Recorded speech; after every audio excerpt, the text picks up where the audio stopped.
What is going on, gamers? Welcome back to Ultimate Epic Battle Simulator 2. What we've got going on here is something absolutely insane. We have 4 million zombies on the battlefield versus the hexagon of doom. That's right. This was actually a fan request, and it was surprisingly requested by a number of fans. A bunch of people wanted to see me do a hexagon formation, because typically in my videos I do a square formation, and people were saying that they thought a hexagon formation will work a lot better because in a square formation the corners kept getting absolutely destroyed, and in this case it's a bit more similar to a circle or something along those lines, where it's got well, more corners, but the corners are less sharp. They're more obtuse corners, allowing for easier coverage in a 360 degree view. So I took your guys' suggestion here, and that's what we're doing. We have a hexagon of doom versus 4 million zombies. The US soldiers here have 16,120 soldiers total.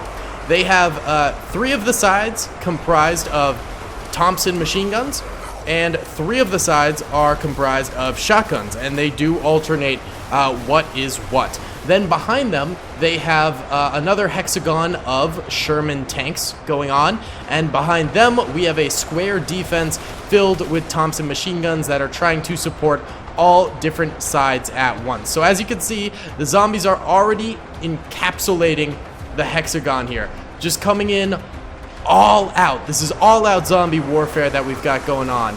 It seems like the US soldiers are doing a nice job of keeping them at bay so far, and hopefully that continues as the battle goes on here, because there's a lot of zombies coming forward and they are not trickling in. They are coming in hot and heavy right here.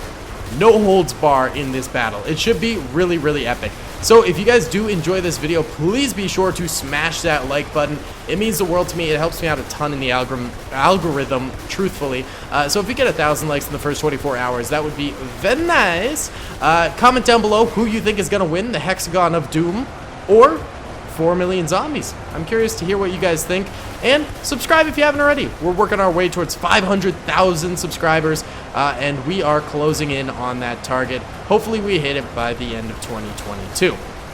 Either way, if we look at the kills right now, 70 US soldiers have died, actually. So one of these sides, this side over here, is starting to have some zombies get in there and chew apart a few of these American soldiers. But the Americans do have 225,000 kills already.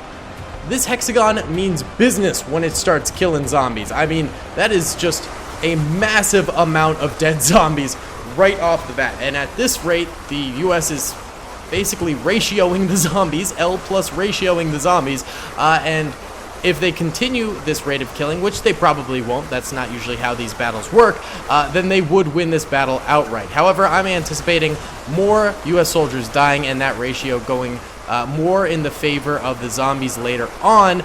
But still, I think the US could potentially do this. You know, it is going to be an extraordinarily tough battle for them, but I think the hexagon is a very nice and very strong shape that the US soldiers are taking up here.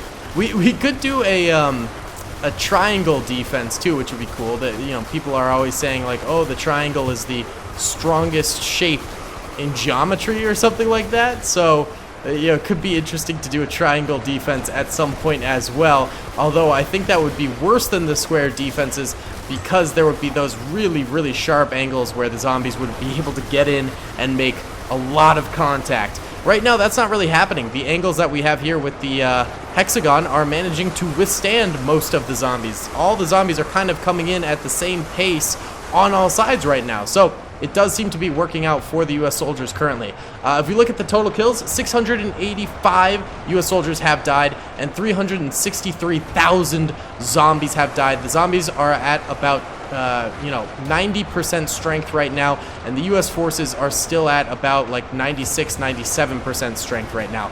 Why don't we go ahead and do a little bit of fast motion time lapse here, just for a little bit, and then we'll get back into the battle.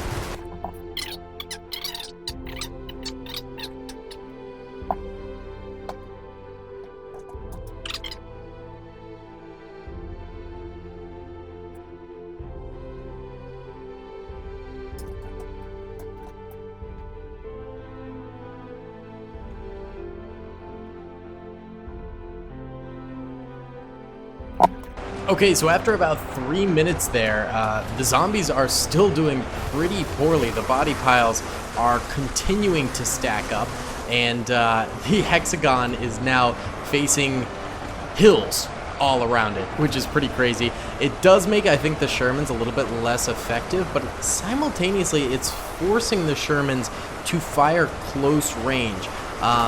Meaning before they would be firing at all different ranges, hitting zombies at all different areas, but now they're just firing close range, so they might actually be doing a bit better of a protecting role than before, which I think is pretty cool. So that's certainly good, I think, for the US, but I think they're getting less kills because of it. But it might actually be a good thing overall, is just my opinion. And by the way, none of the sides have really failed yet for the hexagon. Currently, we're looking at 700,000 kills for the US soldiers and 3,500 kills for the zombies. Definitely the weakest point for the US is over here, where they are losing quite a number of soldiers to zombies. I don't know what it is about this side over here. Well, I guess there's that mountain over that way, but I don't really see how that would affect over here.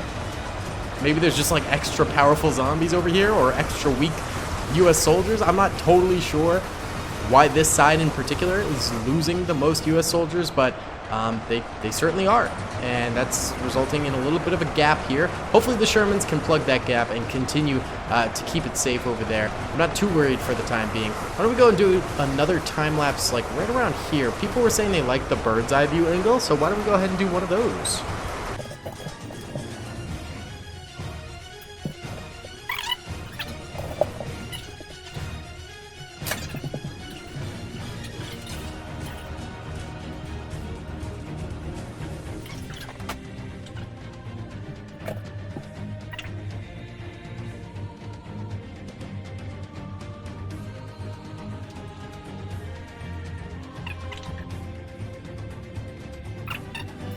Alright guys, so during that time lapse, it looks like this side of the hexagon did end up failing and has been penetrated by the zombies. But there are still the Shermans and there is still the inside block here, which will hopefully keep the zombies at bay. I am in slow-mo right now, but we can speed it back up.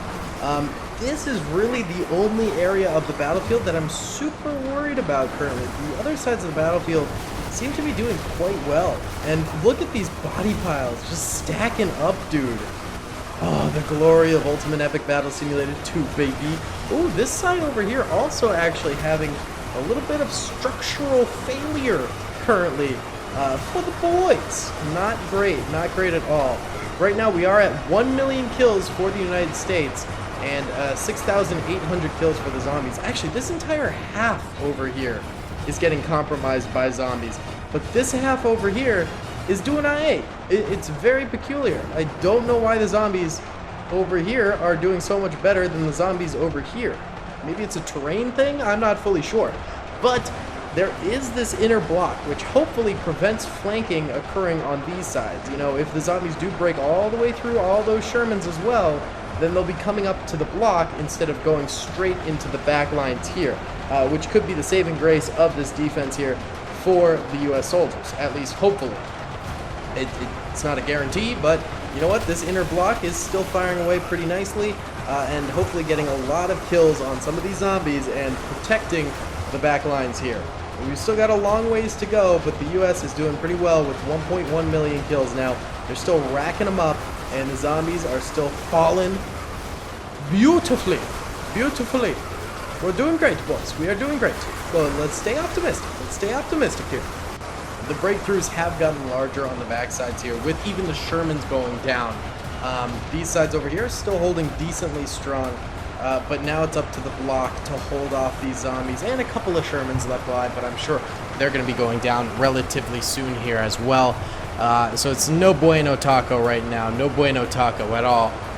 The US is halfway through their soldiers actually now, so they are starting to lose them more exponentially as this battle continues. It seemed like earlier on they were doing amazing, they were doing flawlessly, but this back end over here failing and getting engulfed by zombies has kind of like screwed them over, you know? Just, you know, one side of the battlefield falling, ruins it for the entire rest of the battlefield. It's totally true. It really, really does. It does ruin it for the rest of the battlefield in a big, big way.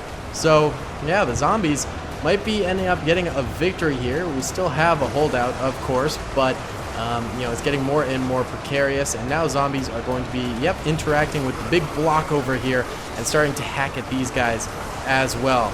Again, no bueno, taco.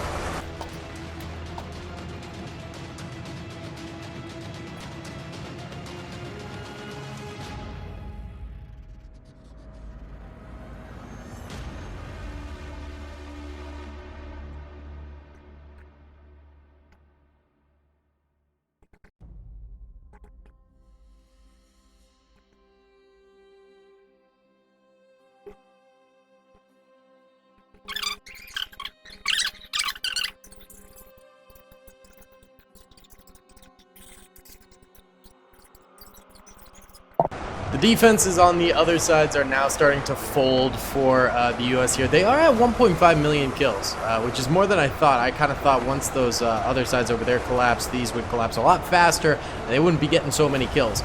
But there's still a lot of Shermans here. They're still getting a decent amount of kills per second, and there's still the big old block, which is going to start its own defense in and of itself here, and hopefully managed to hold out for a little bit. But I think what we're going to do is basically just do a time lapse of the very end of this battle and watch this thing slowly get encompassed here, because truth be told, there's just not a lot left of this battle. The zombies are definitely going to win. I really did have hope for this formation, but there was just too many zombies, or not enough U.S. soldiers.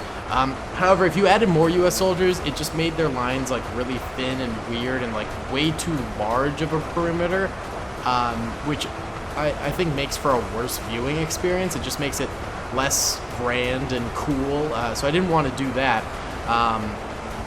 And then also, it's always fun to really challenge these with a lot of zombies. I mean, if we put 1 million zombies in this, the U.S. would win instantly. If we put 2 million zombies in, the U.S. would probably, again, win pretty quickly. 3 to 4 million, and then we have an actual challenge here.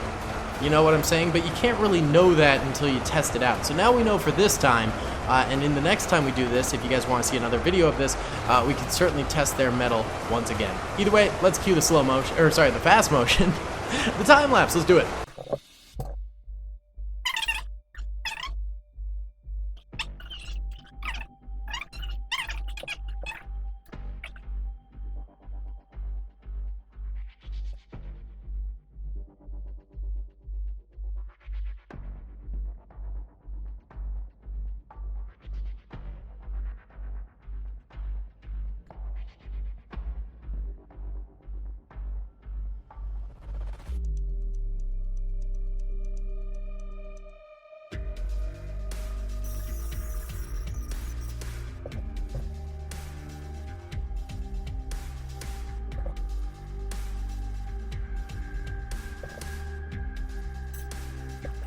Alright, zombies do end up getting the dubski here. People wanted me to start showing off the terrain a little bit more after a battle like this. It's a little bit hard when the zombies win because there's just a lot of zombies left over. But you can kind of see the mounds here where the battle really took place. The U.S. put up a great defense, man. 1.56 million kills and 15,729 soldiers dead. Really, really crazy defense, to be honest. I think if we doubled the U.S. numbers, they would have had it, of course. But sadly, it was not to be today. Either way, guys, that's going to be about it for today's video. Thank you so much for watching. I hope you enjoyed. Please be sure to hit that like button if you did enjoy. Subscribe if you haven't already, and comment down below if you'd like to see, more of this hexagon defense in the future. All right, I'll see you all in the next one. Peace. I hope you guys enjoyed that video. Be sure to click that subscribe button for more content, and hit the notification bell if you'd like to be alerted to whenever I live stream or upload. Thanks so much.